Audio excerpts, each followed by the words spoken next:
Russia has completed preparations for an attack on the Zaporizhzhia Nuclear Power Plant. The chief of the main Directorate of Intelligence of the Ministry of Defense of Ukraine, Kirill Budanov, said in an interview to the statement. The Russian occupants booby-trapped a cooling pond and moved vehicles laden with explosives to 4 of the 6 power units at the nuclear power plant. The situation has never been as serious as it is now, the Ukrainian intelligence chief stressed.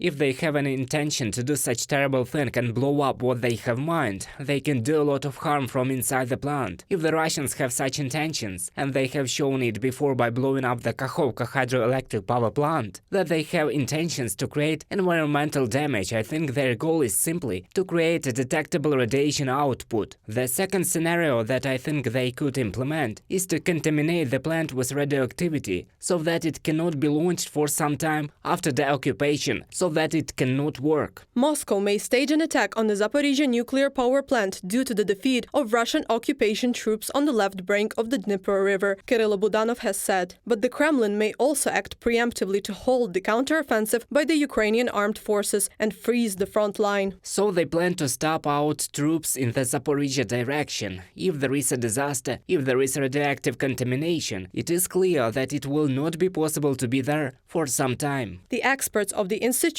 of the Study of War said that the Russian commander's calculations may not be justified. In their opinion, the explosion at the ZNPP could potentially cause more damage to Russian forces on the southern brink of the Kakhovka reservoir than to the Ukrainian army. Another large-scale terrorist attack that Russia could carry out to hold the advance of the Ukrainian armed forces is the bombing of the chemical plant Crimeans Titan in Armiansk. 3 main scenarios are being studied by the main Directorate of Intelligence of Ukraine. Andriy Yusov, a spokesman of the main Directorate of Intelligence, said on the air at the all-Ukrainian telethon. These could be demonstrative blackmail, disabling the enterprise in case Russian troops flee, and a full-scale terrorist attack. We can imagine that after the Crimean water canal was shut down a couple of years later, there was a drought in the northern Crimea, and a situation where wind blew dried up lakes where there were storage facilities. They could do something like that. Again, it had to be registered. There was a picture. The consequences are unpredictable, because these clouds may reach Jankoy and possibly Sevastopol, but the Russian fleet units are still stationed there. Russian occupants have already tested a warning system in case of an accident at the plant, the attached guerrilla movement has said. The blowing up of the Crimean Titan plant could lead to a disaster equal to the consequences of the Kakhovka hydroelectric power plant, experts say. But neither blackmail nor Russian terror will stop Ukrainian armed forces' counter-offensive, the Secretary of the National Security and Defense Council of Ukraine said. But keep in mind that this cannot stop us from freeing our Ukraine from these terrorists. We will definitely liberate our country, including Crimea. Now there will be such decisive month or 2 or 3, which will put many full stops in the end of many processes. Alexei Danilo, Secretary of the National Security and Defense Council of Ukraine, on the air of all-Ukrainian telethon.